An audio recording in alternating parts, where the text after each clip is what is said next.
Now, there's an article you can't miss on my website, please. It's an editorial from the Washington Examiner, uncovering the bull under the bailout. And it's about the $700 billion bailout last year under TARP money. And it was basically lending decisions that were given to 9 Wall Street giants: Bank of America, Citigroup, Wells Fargo, JP Morgan Chase, Goldman Sachs, Morgan Stanley, Merrill Lynch, State Street, and the Bank of NY Mellon. The bailout was essential to save the nation from a complete economic meltdown. So said President Bush. So said Treasury Secretary Hank Paulson. So said Harry Reid, and so said Nancy Pelosi. They say 1 year later, however, a little-known report by the U.S. GAO, that's a neutral group, Government Accountability Office, questions whether the bailout, officially known as TARP, saved anything other than the jobs of greedy Wall Street executives and the political hides of their protectors in government. Did you hear this? At the height of the bailout hysteria, Paulson, remember Paulson? They'd ask him where the money went. Well, Secretary, we asked you a simple question. Where'd the money go? Like Brer Rabbit, like Bugs Bunny. He goes on Face the Nation saying he hoped the federal government will be able to recoup most of the TARP funds. But today, both the GAO's auditors and TARP Inspector General Neil Borofsky say nobody should hold their breath waiting for that repayment. And they try to reach, and no one could find him. Nobody knows where he is. So they say, there you have it. Treasury officials lied to Congress and the public and refused to demand even a basic level of accountability from TARP recipients while borrowing hundreds of billions of dollars that taxpayers will eventually have to pay back, plus billions in interest. Just Wednesday, Obama announced a new TARP-like program for small businesses and community banks now.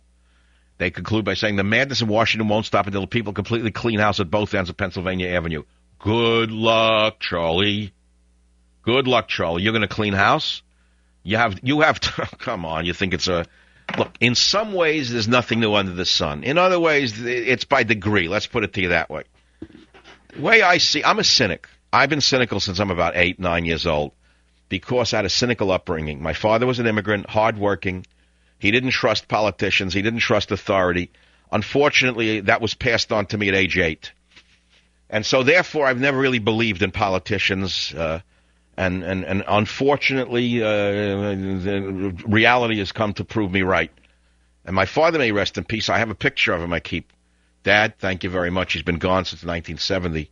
Here he is smiling down upon me in the studio, standing there smiling like he's alive, next to a little hotel in the Catskill Mountains, and one of the rare breaks he had from his 8-day-a-week business that he had, a little business, taking a little break. God bless him. But he used to teach me things when I was young. And one of the things he taught me was, he said, look, Michael, here's the way the country works. I must have been 7, 8, walking in the, Ludlow Street down in the Lower East Side on the way to Katz's to poison my arteries. I needed an early start on occluding my arteries. So I was going to get a French fries the size of an arm. I don't know what they cooked it in, rendered fat probably from Buffalo, New York, by way of Krakow. I don't know where they got the grease from. And corned beef, I never saw anything like it. You know, if you'd ask Feline, the guy behind the counter would look at you with the sharpener and the knife like he was going to kill you.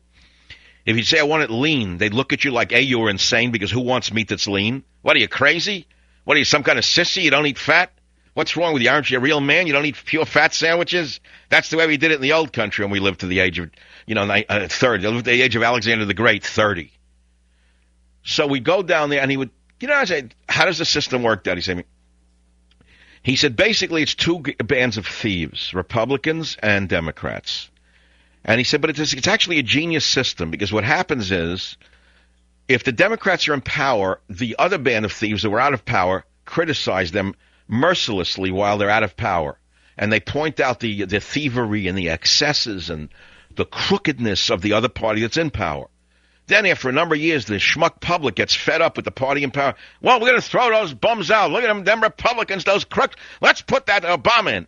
Then the Democrats come in. He says, then they become a bigger band of crooks. Then the guys that got thrown out who were just the crooks start to scream, look at that, look what they're robbing. The top money they took. I never saw anything like it. And he said, it works in a strange way. That was then. This is now. The level of thievery, Dad, is much different. Can't we be sweethearts? Why don't we fall in love right from the start? You're the girl I'm thinking of. Oh, can't you see? You're the only girl for It is Rock and Roll Friday on the Savage Nation, where true American music is played. When the chrome was thick and the women were straight. That's the era I'm from. Sorry if I offend you in some way. I'm not from MSNBC, where they have no chrome, and let's not even finish the rest of the sentence.